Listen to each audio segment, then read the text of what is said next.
Hola a todos y todas, bienvenidos al curso de procesamiento de lenguaje natural, en inglés Natural Language Processing, y las siglas NLP son las clásicas siglas para referirse a esta disciplina, que es un curso lectivo de pregrado y posgrado dictado por el Departamento de Ciencias de la Computación de la Facultad de Ciencias Físicas y Matemáticas de la Universidad de Chile. Y yo, el profesor de cátedra, me presento, soy Felipe Bravo Márquez, académico jornada completa del Departamento de CC de la Universidad de Chile. Así que les doy la bienvenida a este curso que va a ser en formato asíncrono y virtual, donde vamos a aprender el grueso de esta disciplina que es muy amplia, que busca mediante la computación y los algoritmos procesar y entender el lenguaje humano. Les doy como disclaimer que una parte importante de este ramo se basa en usar redes neuronales. Así que si ya hicieron un curso de Deep Learning o redes neuronales, se les va a hacer la vida mucho más simple. Si no lo hicieron, no se preocupen porque el curso está autocontenido y la materia se enseña con el nivel de profundidad necesaria para hacer NLP. Así que, y está fuertemente basado en este libro. Neural Networks Methods for Natural Language Processing de Yoav Goldberg, que es un libro que a mí me encanta. Lo descubrí cuando yo quería aprender todo esto, cuando estaba todo recién saliendo y faltaba como una guía para poder entender esto de manera ordenada. Me acuerdo que cuando descubrí este libro me alegré mucho porque realmente concentraba la información de una forma súper ordenada y me basé mucho en las slides mucho en este libro para hacer las slides. Lo que quiero que tengan bien claro es que el curso tiene esta dualidad, por decirlo de una forma, que Machine Learning, o sea, que NLP se basa mucho en Machine Learning y aprendizaje automático. Es un curso autocontenido donde lo que se necesita saber de aprendizaje automático, Machine Learning, se enseña. Y eso puede ser duro para los que por primera vez ven un curso de este tipo, que nunca han hecho un curso de minería de datos, Machine Learning o Deep Learning, pero se enseña con el nivel de profundidad necesario para entender NLP. Entonces, también una invitación aquí puede ser una oportunidad para tomarlo como primer curso en estos temas.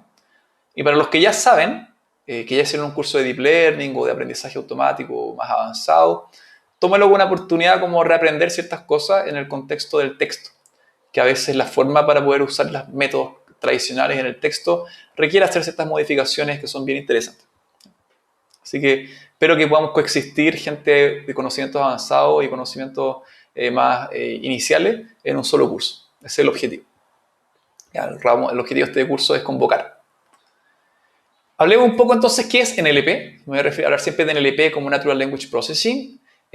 Lo que pasa principalmente es que la cantidad de texto que existe hoy en día y que se genera tanto por libros, redes sociales, diarios, es gigantesco.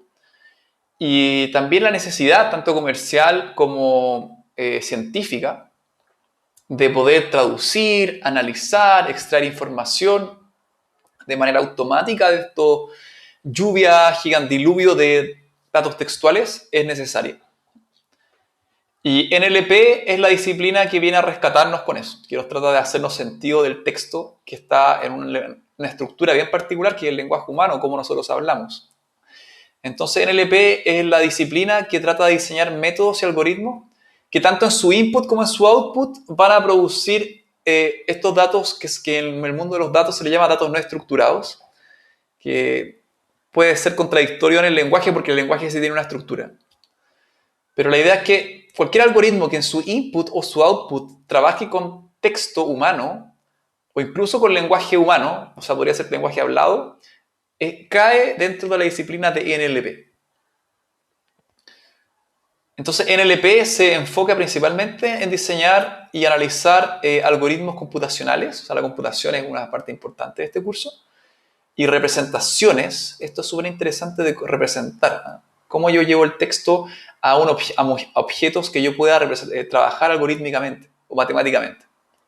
Por ejemplo, vectores matemáticos, que va a ser algo que vamos a hacer mucho, para poder procesar el lenguaje humano. NLP es muy amplio y la forma de que se entiende NLP es en base a tasks. Una task es una tarea en inglés y la idea de una task es un problema bien definido donde tanto el input como el output en alguna parte aparece el lenguaje humano y por lo tanto es parte de NLP. Como les dije antes en la definición anterior, NLP es cualquier tarea donde yo tenga lenguaje humano tanto en el input como en el output. Por ejemplo, traducir automáticamente un texto de un idioma a otro idioma es claramente una tarea en NLP. Traducir el corrector ortográfico está haciendo NLP porque ve un texto y trata de encontrar faltas de ortografía. El buscador, de cierta manera, también hace NLP cuando pensamos que el texto de input, como Google, está en lenguaje natural. El clasificador de spam del mail, el filtro de spam, también hace procesamiento de lenguaje natural porque ve un texto, que es el mail, y decide automáticamente si hay spam o no hay spam.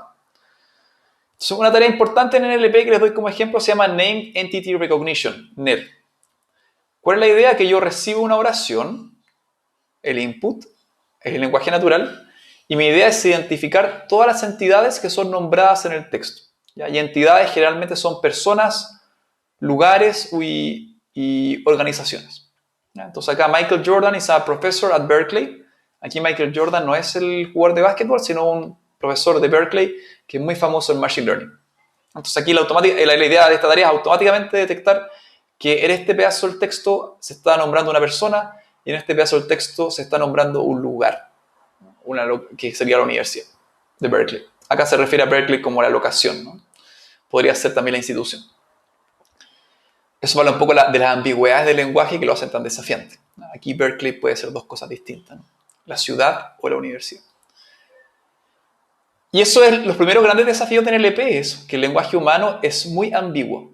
Entonces les voy a mostrar acá un ejemplo de 3 oraciones que gramaticalmente tienen la misma estructura. Vamos a hablar un poco de qué es la gramática y algunos conceptos lingüísticos que hay que entender para hacer NLP. Pero acá tengo la oración I ate pizza with friends, o sea, comí pizza con amigos. I ate pizza with olives, comí pizza con aceitunas. Y I ate pizza with a fork, comí una pizza con un tenedor. Lo interesante es que gramaticalmente, primero, todas las oraciones parten igual. Desde I ate pizza with son iguales. Y lo que viene, la última parte, en todos los casos, es una frase sustantiva. Una frase sustantiva es una frase, o sea que no es una oración completa, sino una frase. No necesita tener un verbo. Y refleja un sustantivo. O sea, amigos, aceitunas y un tenedor. Pero es curioso que, aunque gramaticalmente son iguales, modifican cosas distintas a la oración. Y acá el amigo es claramente está modificando a yo, al pronombre, ¿no es cierto? En cambio aquí las aceitunas están modificando a la pizza. Y cuando digo con un tenedor, estoy modificando el verbo, que es la acción de comer. Entonces es súper complejo, lo ambiguo que puede ser el lenguaje, o sea, ¿se dan cuenta? Y eso lo hace muy desafiante para poder procesarlo automáticamente mediante computación. Una cosa es su ambigüedad y lo otro es su dinamismo. El lenguaje está siempre cambiando, el lenguaje humano siempre ha evolucionado. Nuestros antepasados, nosotros hablamos español y nuestros antepasados, bueno, algunos antepasados nuestros hablaban, ¿no es cierto?, lenguas indígenas. Otros antepasados que llegaron de Europa hablaban español con otro tipo de español, que es muy distinto al que hablamos nosotros hoy en día. Y los antepasados de ellos hablaban latín. Y no fue que de un día para ahora a otro alguien dijo del latín pasemos a hablar español o del español pasemos a hablar chileno. Es un proceso gradual, sociocultural, donde pasan cosas de influencia de cultura, que hace que el lenguaje siempre esté en constante evolución. Y en el mundo actual de las redes sociales, el lenguaje, incluso su cambio, puede ser aún más dinámico. O sea, piensen los hashtags que aparecen en Twitter.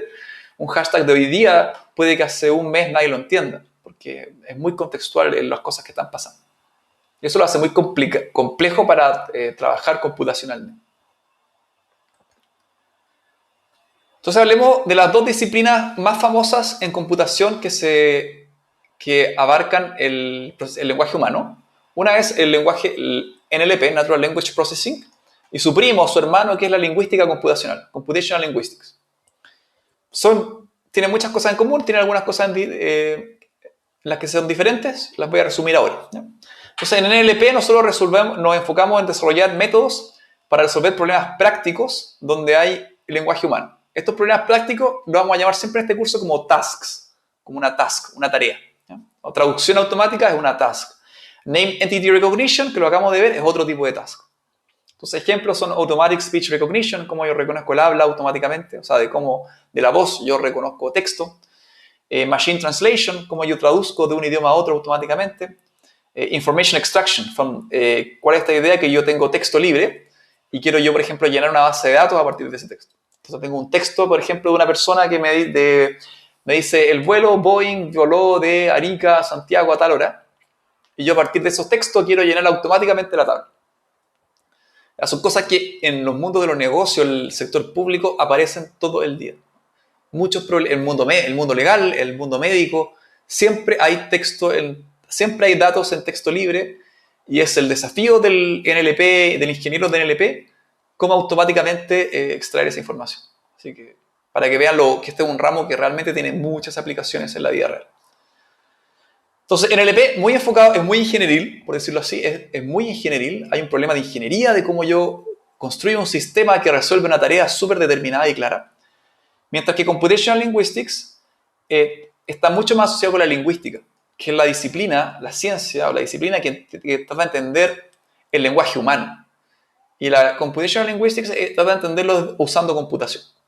Entonces, cuando nosotros usamos computación para hacernos preguntas más profundas, más científicas del lenguaje, cómo lo entendemos, cómo se produce, cómo se aprende, y uso un método computacional para hacer eso, estoy haciendo lingüística computacional.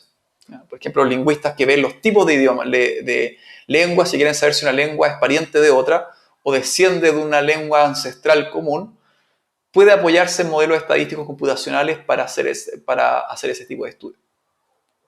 Ahí no hay una tarea que yo quiero automatizar, sino yo quiero entender el lenguaje. Entonces ahí estoy haciendo lingüística computacional.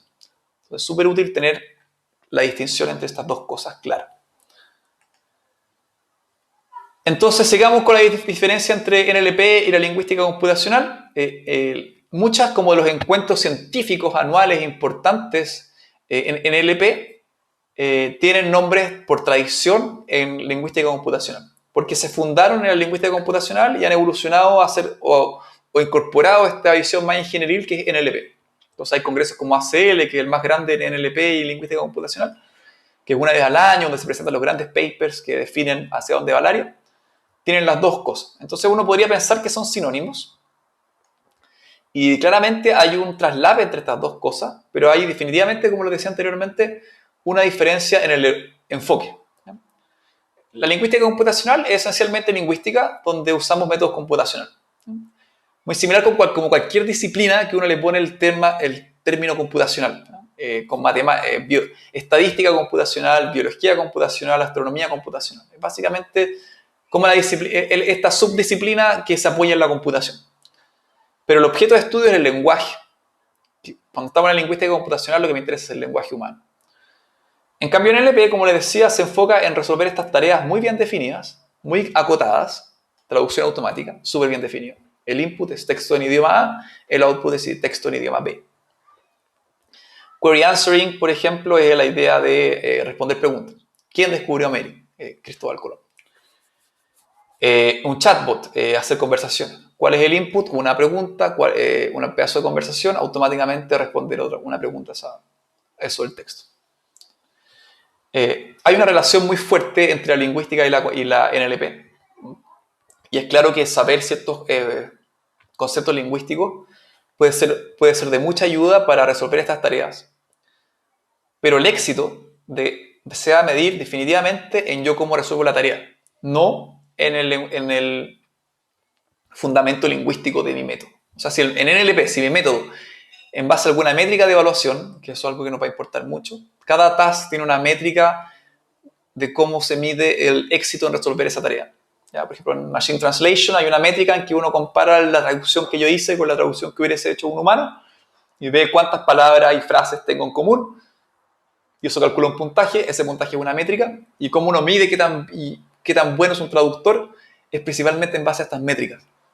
Entonces, si en NLP, si el método usó una teoría lingüística o no, es irrelevante. El grueso es, el objetivo es resolver la tarea lo mejor posible. ¿Que es debatible? Totalmente debatible, pero acá en este curso estamos en esa mirada, la mirada de NLP. Hay otros cursos en otras universidades de lingüística computacional donde los profesores y el cuerpo académico tiene un bagaje lingüística mucho más profundo del que tengo yo. ¿Ok? Así que ahora les voy a hacer un pequeño repaso, no un repaso en verdad, porque no creo que todos venimos de acá de Escuela de Ingeniería, Computación, pero voy a hacer la breve introducción de cuáles son las áreas de estudio de la lingüística para que las entendamos y así nos pueda servir por lo menos para entender la relación entre la lingüística y el procesamiento del lenguaje natural. La lingüística tiene distintos niveles para describir el lenguaje. Esta disciplina incluye varios subcampos donde cada uno trata de entender el lenguaje humano a distintos niveles, por decirlo así. Y todo esto trata de entender cómo eso influye, interacciona con la sociedad y con la parte cognitiva del ser humano, el pensamiento. Entonces hay toda una parte también de entender la mente y la psicología que se relaciona mucho con la lingüística. Estas son las subáreas principales. Van desde el habla mismo, desde los sonidos, que es la fonética, a la pragmática, que es cómo el lenguaje se entiende con contexto, en su contexto social. Entonces, la fonética, voy a poner un ejemplo después de cada uno, es el estudio de los sonidos del lenguaje humano. Después la fonología estudia los patrones que hay en el sonido, estos sistemas de sonido, patrones que sean, cómo mezclas de sonido hacen ciertos patrones en distintas lenguas. La morfología es la que estudia las palabras. ¿Qué pasa con las palabras? ¿Qué pasa cuando se conjugan? ¿Cómo varían? Cuando tienen prefijos, sufijos. La sintaxis, generalmente la morfología y la sintaxis son el grueso de la gramática. Estos son los que estudian la estructura de las oraciones. ¿Por qué en ciertos idiomas el verbo al final, en otros idiomas el verbo al principio? ¿Qué pasa con los pasivos? ¿Qué pasa con las negaciones? ¿Qué pasa con las preguntas? ¿Cómo afecta eso a la estructura de las oraciones? ¿Ya? Un área muy, muy, muy, muy interesante. La gente que los formalismos en sintaxis tienen mucho que ver con la computación al final. Todos los lenguajes formales que uno estudia en teoría de computación, el lenguaje libre de contexto, ese tipo de cosas que uno hace para hacer los parsers en los lenguajes de programación, fueron muchos diseñados por Noam Chomsky, que es un padre de la lingüística moderna, y se basó en modelos matemáticos de la sintaxis.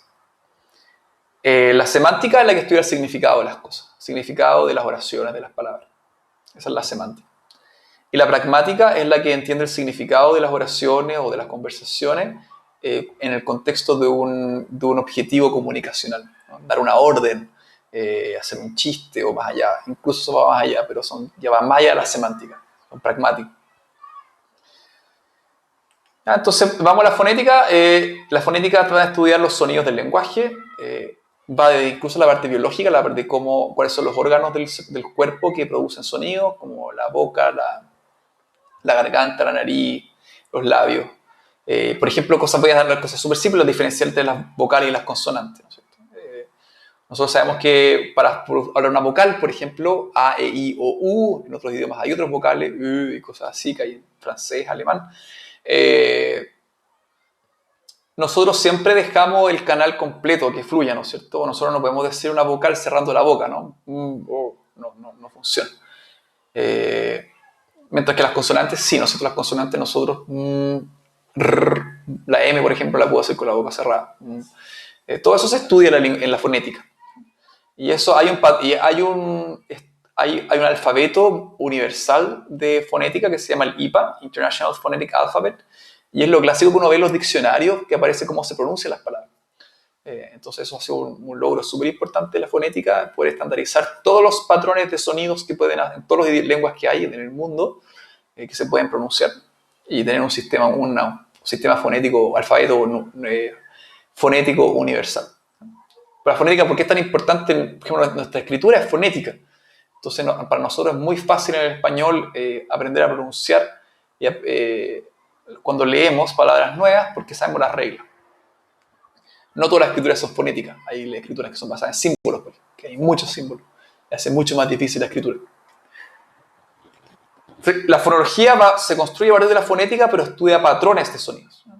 Entonces, las fonemas, que son estas unidades básicas de sonidos, y la fonología se estudian ciertos patrones. ¿Por qué la G, por ejemplo, en la palabra sign no se pronuncia en inglés, sign, ¿no es cierto? De señalizar, señalar, pero sí se pronuncia cuando uno dice signature, que es la firma. ¿Por qué aquí en un caso sí y en otro caso no? Entonces, la fonología trata de entender esos patrones.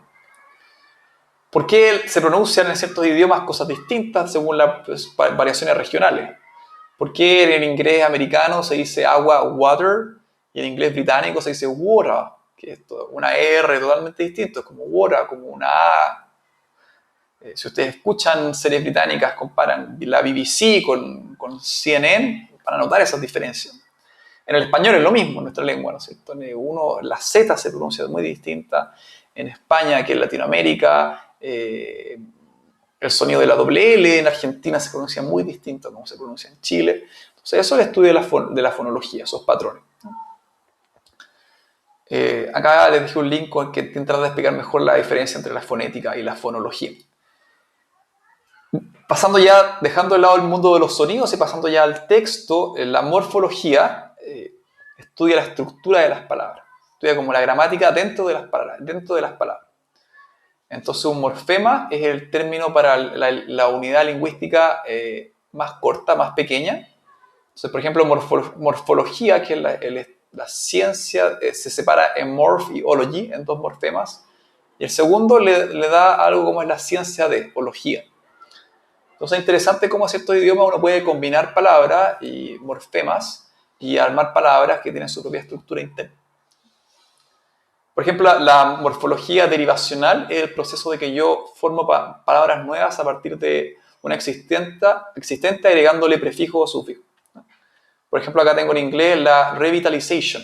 Entonces, el lema de esto, la raíz es vital, de vitalidad, ¿no es cierto? Pero revitalizar tiene varias cosas y uno le puede entender. Y el part of speech, que es como la categoría sintáctica de una palabra, si un verbo, un sustantivo, un adverbio, un pronombre, uno puede ver que se puede entender, aparte, se puede recuperar a partir de un árbol que uno puede construir con su estructura interna.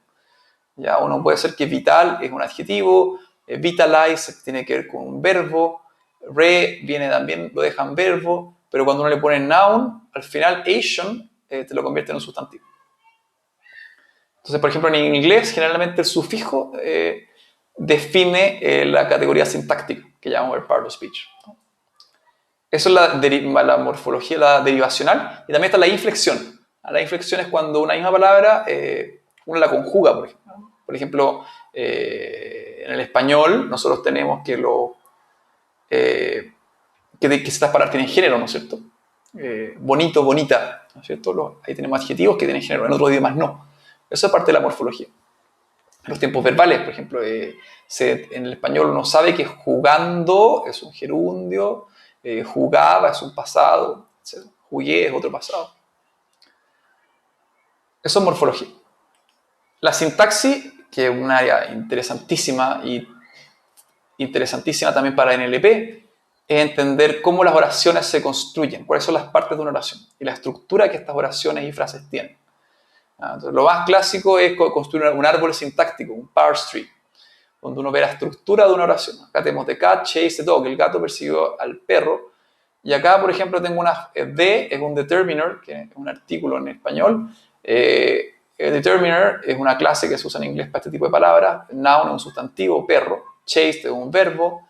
Noun es un gato, es un sustantivo. De nuevo un determiner. Y esto forma estructura. The cat, el gato, es una frase sustantiva. The dog es otra frase sustantiva.